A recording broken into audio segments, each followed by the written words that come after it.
Hello everyone, hope you all are doing well. Welcome to Diplomat's Desk. I am your host Meet Shah. If you have ever wondered how data scientists actually analyze economic data and turn it into powerful insights, this video is for you. In the next 5 minutes, I'll walk you through a complete data science workflow from raw data to real business insights using the latest tools and techniques from 2025. Let's jump right in. Before touching any data, every great data scientist starts with one key question. What are we trying to learn, predict, or explain? For example, how do changes in interest rates affect a vendor billing or consumer spending? Understanding the problem and its economic context is everything. Without a clear question, even the best data won't give you useful answers. Now we find and prepare our data. Economic data can come from many sources like government reports, central banks, or your company's internal data systems. Once you have got it, the real work begins. Cleaning it up, that means handling missing values, removing outliers, and engineering useful features. For instance, turning inflation into monthly change or calculating vendor billing per hour. In 2025, we are spoiled with the tools.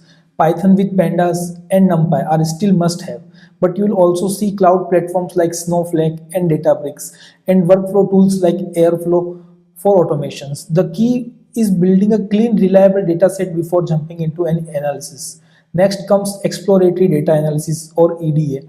This is where we visualize trends, distribution, and relationships. We might plot inflation versus billing rates to spot lags or compare vendor utilizations with total cost. Modern tools like Jupyter Lab 4, Deepnote, or Hex make this easy. They let you code, visualize, and share insights interactively. And if you are in a corporate environment, tools like Tableau or Power BI helps present visual in polished way. Remember, pictures reveal patterns that raw numbers cannot. Once we have explored, it's time to model. Here we use statistics and machine learning to quantify relationships or make forecasts. For example, we can build a regression model showing how inflation, interest rates, and utilization affect billing rates. So, or use time series models like ARIMA or Profit to predict future economic trends. In 2025, we've got new friends like AutoML and TabPFN, a powerful new model for tabular data that often beats manual tuning. But remember, the goal is not just a fancy model, it's insights like a 1% rise in inflation leads to a 4.4% increase in vendor billing after 2 months, or for example, overutilization beyond 85% actually increases cost per hour. Those are like insights business leaders care about. Data science is not just about numbers, it's about storytelling. Once you have results, package them into a clear narrative. Starts with what you found, explain why it matters, and end with what action should be taken. Use visuals like line charts, bar plots, and heat maps to make your point crystal clear.